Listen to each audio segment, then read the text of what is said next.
Hi, my name is Christina Kearns. I'm the Executive Director of 20 Summers. I'm so grateful to have with us here today John Lucas and Claudia Rankine, who are going to talk to us about their situations videos.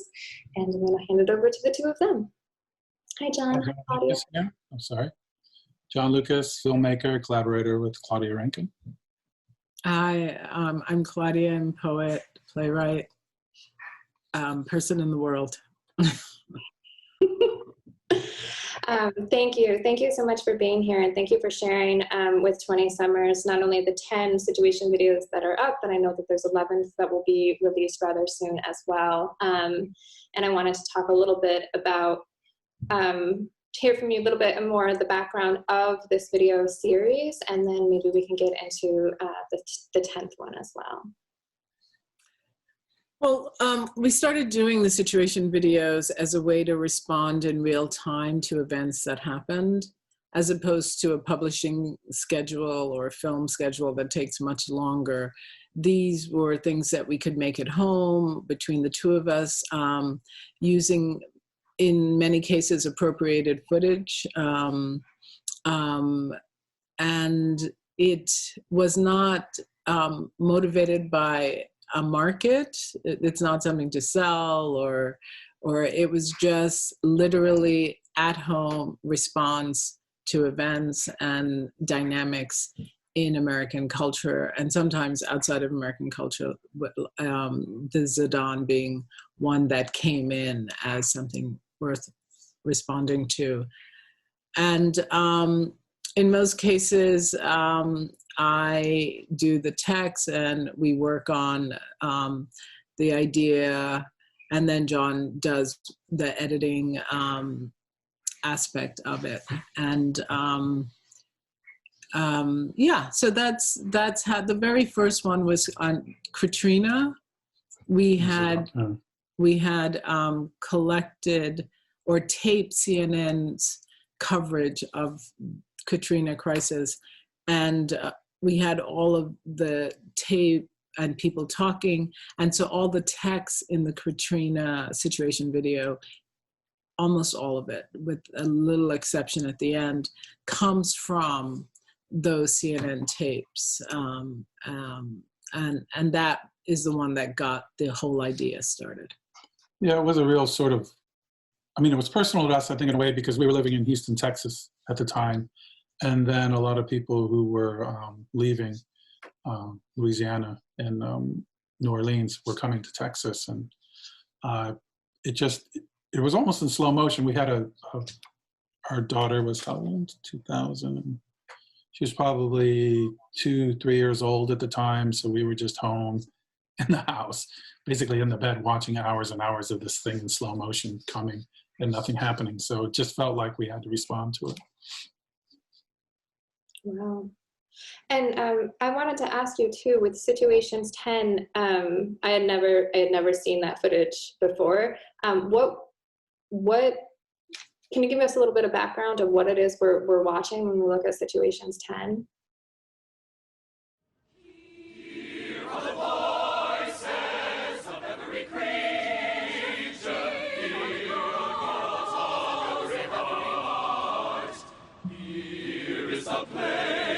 Strangers welcome, we who once walked in strangers' shoes. Once we were strangers, we were welcome. Once we were strangers, we were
voice.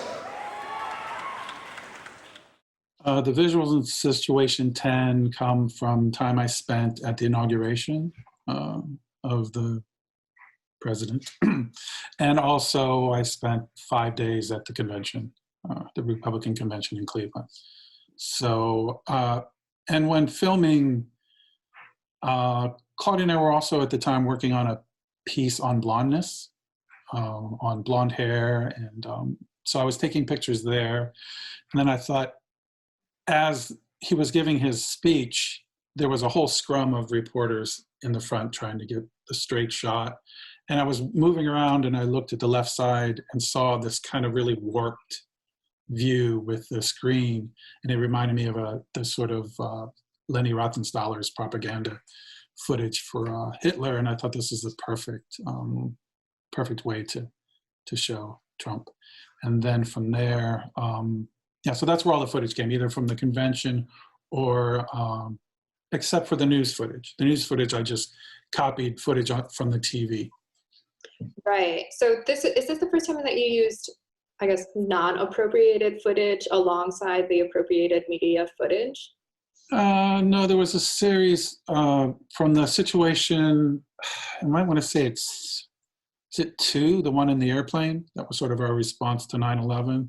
A lot of those were still footages that both of us took on planes. Oh, wow. Okay. Yeah, Go ahead. No, please continue. Well, Claudia, we were traveling once and Claudia had seen this couple, or, well, 3 people actually across from us who were sleeping. And she said, take that picture. And then from there, I think she sort of got the idea to write the text for that piece. And then we thought, well, why don't we go around and just shoot everybody we can sleeping on airplanes, because it would make sense to sort of layer that into the piece. Did anybody notice what you were doing? I mean, clearly a lot of the people were sleeping, but was there any response to the fact that you were making art on the plane? No, we were stealth about it. Well, I was told the question of whether or not it's a public space, because you can shoot in public spaces, was a question we had. And so it really depended. I think on some planes, the stewardess were like, no photography on this plane, and other planes, they didn't care. But we didn't wake people up and ask them. Right. Who took the picture. You know, that's an issue to think we thought about. But yeah. We didn't think we were taking them out of context in any way. So. And Claudia, had you considered putting text over situations 10? Or this is the first one where there's no text involved, I think. Exactly. No, because after John made it, the text really is Trump saying, I am your voice. And so in that case, the silence around his imposed representation of the American public, to me, was what was relevant in that there. Mm-hmm.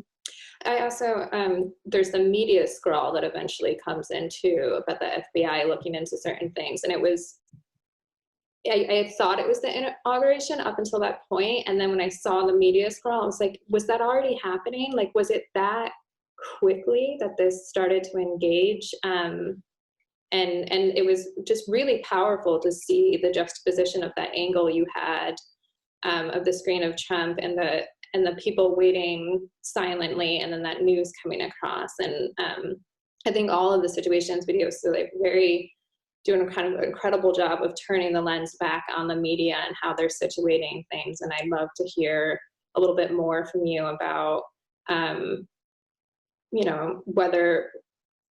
how as artists you engage with the media as they do these sorts of things. I'm thinking even while you were talking about the media, early on, before the situation videos, Claudia we created this website that was Claudia's idea called New Media Poets. And I don't know if you want to talk about that a little bit. That was almost the provenance, I think, for the situation videos. In a sense, yeah. I don't know what year that was, but it was before September 11th. A week before we launched it. We launched it the week of September 11th, actually. And prior to that, I was just concerned that writers were not engaging in public discourse around everything that was happening. And, you know, there was that sense that the arts were over here and politics and life was in another place. And, you know, especially for a Black writer, what happens a lot is that people within the field accuse you of being sociologists or not writing real work or not being creative because you're engaging, you know, life, as if they're not writing about the protective nature of their own white supremacist-oriented positioning. And that way they can stay out of politics in the sense that the politics is their life, you know?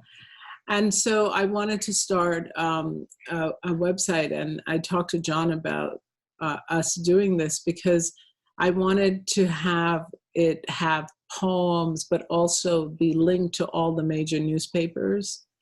And so that the stories as they arrived was right there, that people didn't have to go find them, that they were right there. And then a few days later, once we launched it, September 11th happened. Wow. Wow. How did that,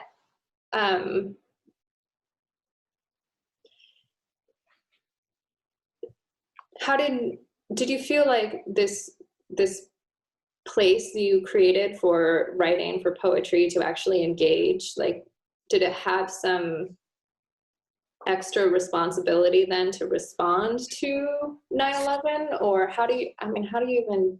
Well, I didn't even think of it as extra responsibility. I saw it as the responsibility, you know, you know, we've had a tradition of writers across time who have responded to what was happening in the real world, in their world. People, everybody from Yeats to you name it. And so it just seemed to me that actually should be what is happening. We cannot be silent in the face of all that is happening. You know, culture forms people. And so what forms us should also inform us in a certain way. Yeah, that's a really, really beautiful way of stating it.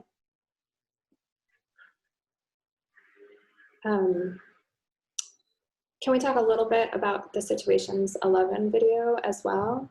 I was really intrigued by, like, there's how it came together. Like, when you guys collaborate on any of these videos, you know, you mentioned that you work on the text and then John works on the video, or maybe vice versa. And do you really work separately and then the two come together? And how do you finalize the piece, and how does it act as a collaboration that honors all of the different ways that your senses are taking in the video?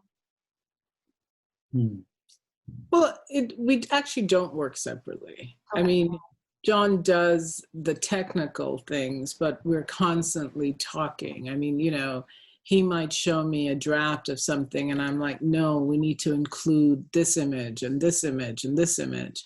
And then he'll go away and he'll include those things or not include them or whatever. And, you know, so there's a constant back and forth in the sense that the final product is a product that it has come through discussions about whether a thing has extended itself enough in terms of its rendering. I mean, I think what we often encounter is John is finished before I am. And and would you say that's true? Yes. And so I'm the one who's always like, no, could we add in this thing? Can we extend this? Can we, you know, fine tune this thing over here? On 11, Claudia was writing a piece on Amy Cooper in the Central Park case. And then that video just seemed like it was natural to make something out of that. So I mean, I think it's one of the most important videos released, actually. Do you mind saying a little bit more? Our video or the video itself? The video itself. Well, the video itself, yeah, there's just so much happening in it. And the one thing a thread that Claudia was thinking about, I think, was the politeness of Amy Cooper. Excuse me while I calling the police to risk your life, to put your life at risk. And I think I don't know how, I'm just trying to go back and remember how the process was, but I just remember Claudia was writing on Amy Cooper and she said, we have to make the video of it. And I'm like, I don't know. But then she kept on insisting and thought about it some more. And and there was that process from there. But I remember this was one that was more, I had to be pushed into it. I remember that. Well, I was writing a piece on the video, which never got published, but I had spent a lot of time thinking about that video because I do think it's an important video. Because it's not often, we think about racism in American society, we think about police violence in American society, we think about the Karens as a kind of half joke, half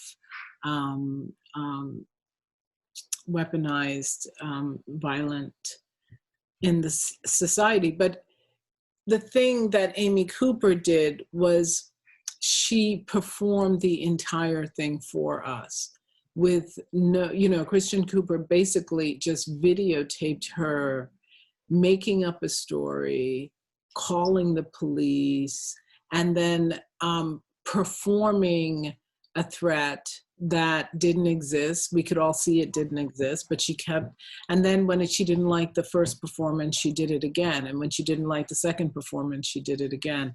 And now we recently found out there was a second phone call where she said she was actually assaulted. So she actually, called 911 again. She called 911 again.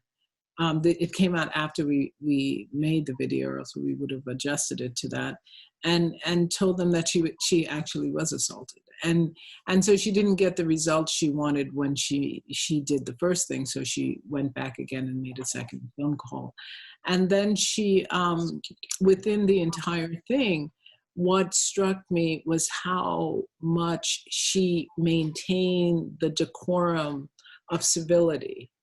Saying excuse me to him when she turned her back to call the police, referring to him as an African-American man rather than anything else derogatory. And so it's a good example of how it actually goes down a lot of the times, and how his life actually could have ended despite doing nothing but asking a question. I think also, while we've been making these videos, one thing that's been very frustrating is often we don't get to see the person who's complicit in the deaths. Trayvon Martin, John Crawford in the Walmart in Ohio. There are these people that are making these calls and putting these lives at risk. And while making the other videos, we're sort of frustrated, like, how come these people are never arrested? How come nothing is ever done to them? And here we had just the perfect example. Hi, Kat. That, it was right there. And then there were so many other things that both their names were Cooper. Who knows? Maybe they're related somewhere down the line. So it just seemed natural to use it. It's easy to add more of the visuals once I get the amazing language from Claudia. So. Well, also, I just finished a book called Just Us, where the project of that book was to look at an individual encounter and then open out that encounter to its historical context and also to the systemic nature of that, so that Amy Cooper has been socialized to believe that her own fragility can be weaponized to kill a Black man. And that has been how the lynchings occurred, how Emmett Till was murdered, brutally murdered. And in some ways, with the use of the DA office, with DAs, the DAs who were involved in the Central Park 5 case, that was another way of using that same thing to get 5 young kids imprisoned for, you know, a good chunk of their lives on false evidence. And that was pushed by a white woman. So how are white women in collusion with white patriarchy and white power in this country? Yeah, I mean, I think you guys did a beautiful job. I mean, your text over it, just like your voice, your cadence, the way that you're describing what we're watching, is so important. And it's really like I hadn't actually seen the video of Amy Cooper until then. I knew of it, and I thought, like, I don't have to watch this. Like, I already know what this is. But watching what you did with it and made me, you know, watch what I could. And it is so much more powerful. Like, even if you think you already know what, like, the dangers and the peril that white women put Black men and Black women in different ways into, just like, it was just so startling to see someone who, like, you know, she was on a walk with her dog. You know, she was not prepared for this moment. And yet she was fully prepared. Mm-hmm. Like, and I think all white women are like that. Like, no one wants to watch, no white woman I know, including myself, wants to watch the Amy Cooper video and say that's me. But if any of us are honest, we know we have that in us. We know that we've been trained to think that the police are there to protect us, that we have the right to space in a different way than other people, that somehow, like, even though I didn't learn about Emmett Till and didn't learn about many other things until I was in college, you just already know. You just already know it's there to protect yourself. And it's been very strange, you know, over the last few years as we've seen these deaths, these public deaths of Black men and Black women, not to have that link be made, that it is, you know, we don't have access to all the recordings, but we know it's white women that are calling. Like, we know this is true. And for me, it's been really interesting, because up until now, there have been people I know who are sort of like part of the newly woke environment that we're in, who, like, when criticizing whiteness, when criticizing racism, sort of exclude white women from that narrative. You know, it's like, well, not them, because, you know, they are also oppressed because of the patriarchy. And this was like a really, you know, devastating, thank God he's okay, like, that part's good. But you can say, like, no, like, we have to stop saying that this is, that white women are not a part of it, like, that this whole structure isn't built on, like, this idea of femininity as something that needs to be protected, and that femininity is white. And I don't know, I just thought you did a fantastic job with this video, and I'm so appreciative that you took the time to make it. Well, Thank you. They really need to be a part of it, and that's why, I mean, Claudia insists. In the end, it just had Derek Chauvin, his face, the cop who murdered Floyd. And then Claudia had seen the footage of the Portland moms. So we added that at the end as a way of a little hopeful that, you know, we need them to show up in this election. If they don't, it's over. But what I thought was kind of interesting is you see the Portland mom, and I wasn't even sure yet, like, who are they? Which type of white protesters am I looking at? I don't know how to feel. Exactly. And it's, I mean, they're there as protesting,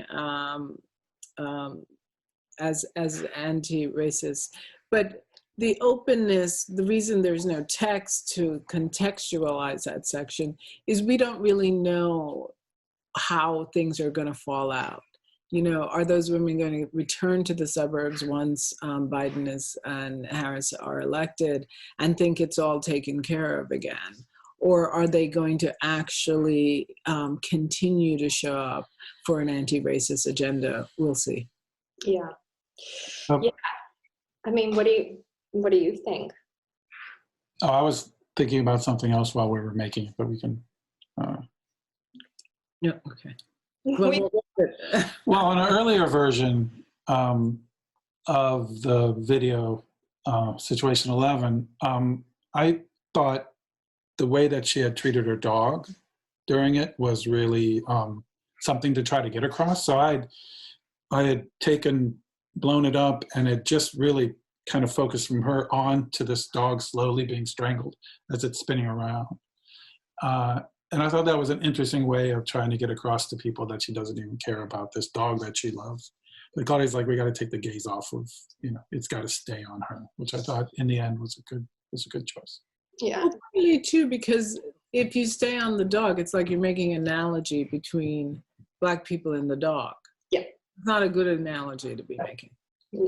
No, I'm glad. I think it was well done. I don't know what the earlier versions were, but I appreciated the way it was done. And also there was just so much talk afterwards about, the conversation shifts a little bit towards like, although I guess it's in some ways an important conversation, like how like white women in particular, like are more like interested in like animal rights, like that dog's rights than anybody else's, which is deeply problematic. But I'm glad. I was thinking when I did that. Yeah.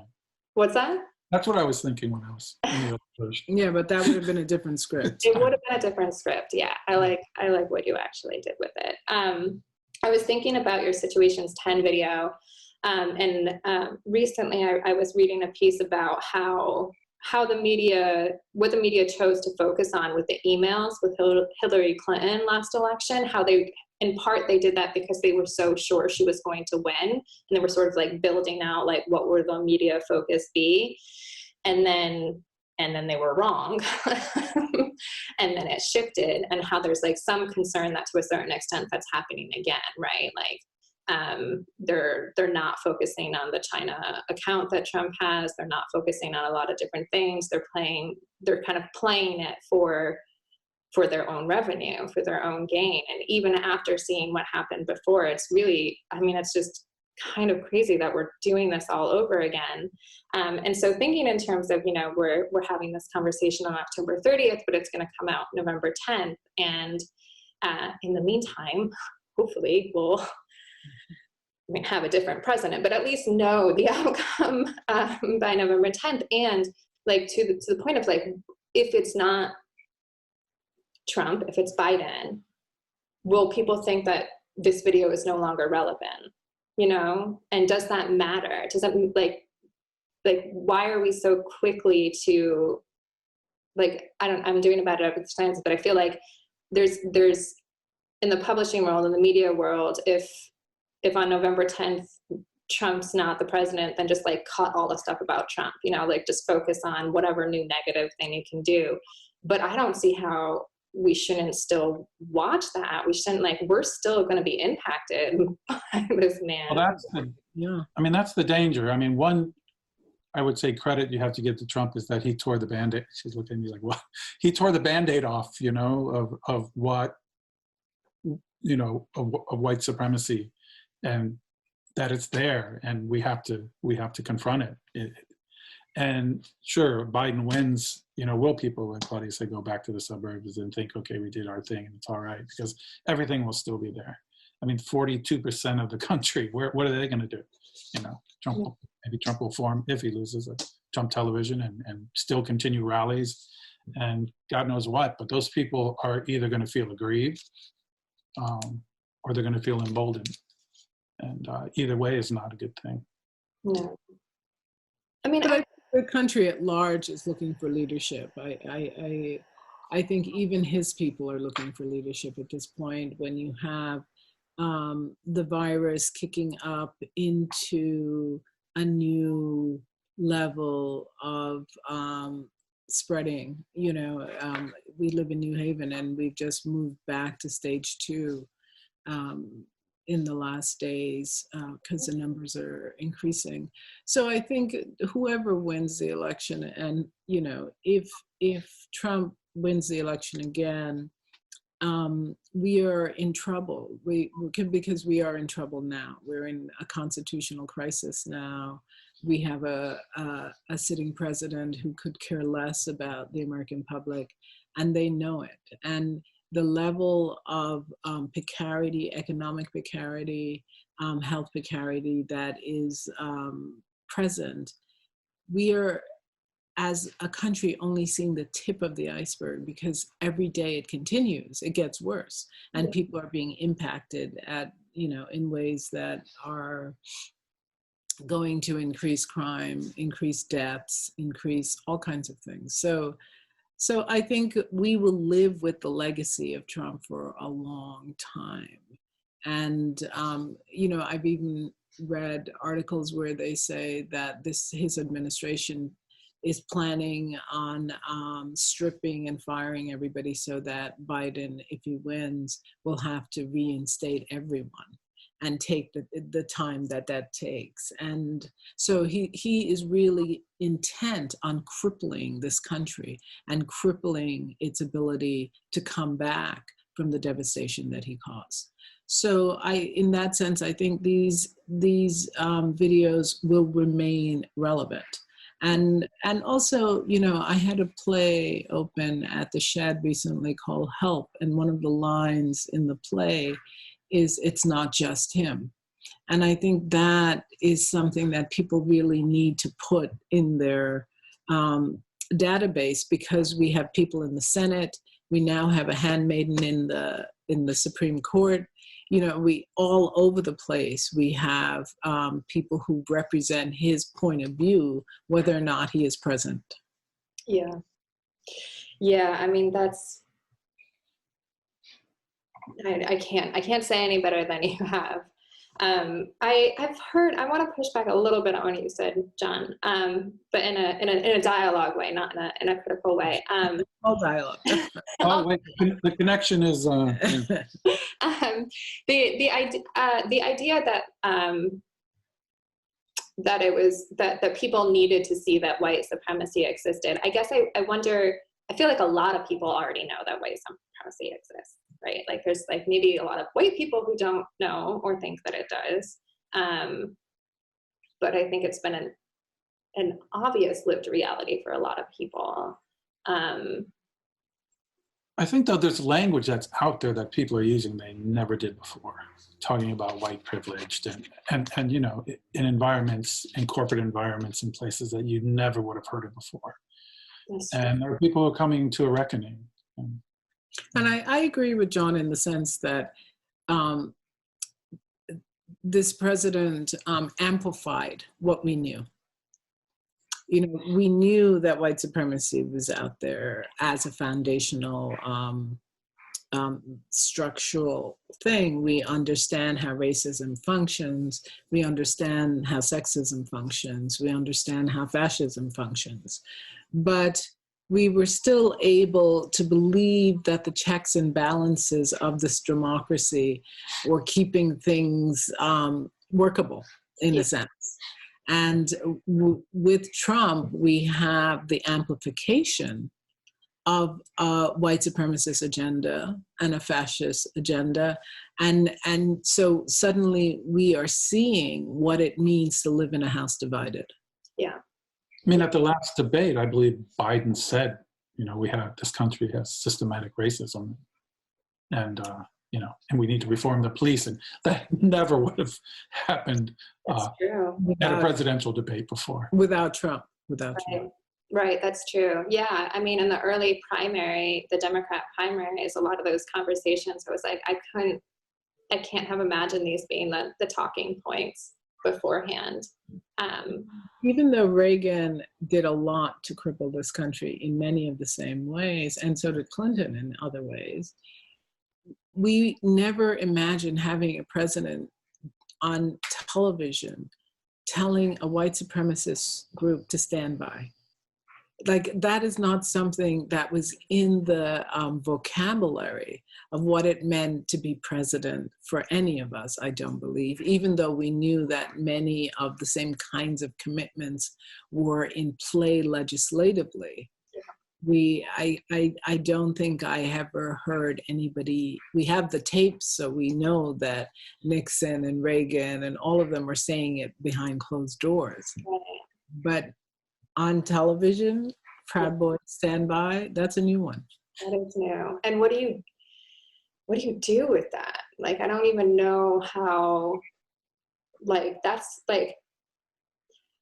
such a traumatic event. Like, if only that, like, it's just like with Trump in the last 4 years, it's like one trauma, like after another and another and another. And we don't really get to catch our breath. We don't even really get to examine things.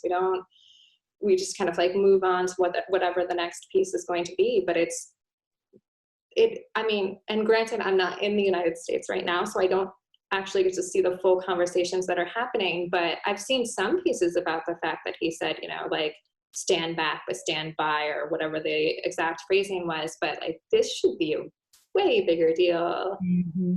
But he has lowered the bar. So, you know, like people are like, yeah, this is who he is. I mean, he was asked to say to them, stand back. And instead, stand down, stand by. To stand down. And he said, stand by.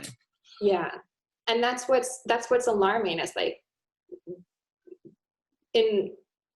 in some ways, like, maybe some worthwhile conversations can come from the fact that you'd have to try really hard at this point to pretend like we don't have issues in this country. But when that's kind of married or coupled with like the bar being lowered so much, it's like, where do those conversations even start? I mean, in situation 10, I'm thinking now I could have taken that black and white American flag that is kind of almost like a Confederate flag these days that you see people use. It's an alt-right kind of, and you know, someone could have said, well, you put that behind there, that's not really. But in a recent rally, Trump rally, that was the backdrop he used. Not a red, white, and blue American flag, but that black and white flag with the blue line or however it is. That was a huge flag draped behind. And I mean, those messages just, I mean, it's unreal, really. And it's the super spreader in chief. He's going to all these places, to the people who believe in him, and spreading the virus. And now they're all getting sick, and people are dying in all those red states and those red areas. And they're still out there. They come to the next one. And you heard about the one the other night where the people almost froze to death. Mm-hmm. Did you hear? Yeah, and it's just, but they do it for him. What is that? I don't know. That's people in need of a leader. and they have decided that he is, you know, he is doing something that has been done going back, which is to exploit white people's racism by telling them they need to be afraid, by telling them they need to arm up, by telling them they need to man up and get rid of immigrants, get rid of Black people, Cory Booker's coming for your suburbs. That was another one. You know, refuse women's choice around their bodies. All of that whole agenda is comforting to those people. Well, that's a disturbing thought to end on. True. We have just 2 minutes. Planning on doing on Tuesday when an election party? Election party. Are you guys having an election party? Can I come? You know, it's COVID time, so everything is different. So no election parties. Yeah. Well, I think last election, I was living in San Francisco, and we came out when the news came out to an empty city, to a quiet I had never heard in San Francisco before. And I was thinking about that recently in terms of shelter in place now, and here in France in lockdown, and how now that silence is normal, and what an incredible, like, obviously COVID is impacting the world on a global level, but like starting that night, something happened, and it persists. And yeah, it was. We were living in Claremont, California at the time, and there was a neighbor's house we, invited to go over with a bunch of people, food, everything, to watch the returns. And Claudia didn't want to go over, and she had been saying the whole time that Trump's going to win, Trump's going to win. I was in New York. You were in New York at that day? That's why I didn't want to go over. But you say Trump is going to win, Trump is going to win the whole time. I'm like, no. You knew? I just remember going over there, and just as it slowly, realization came in effect, people just were quiet. Didn't know what to say. Yeah. Well, take good care of yourselves. Yeah. and I'm hopeful. I'm hopeful that we as a country will take the right turn this time around. Thank you. Yeah, let's hope. Nick. I'm going to remember that. Yes. Yes.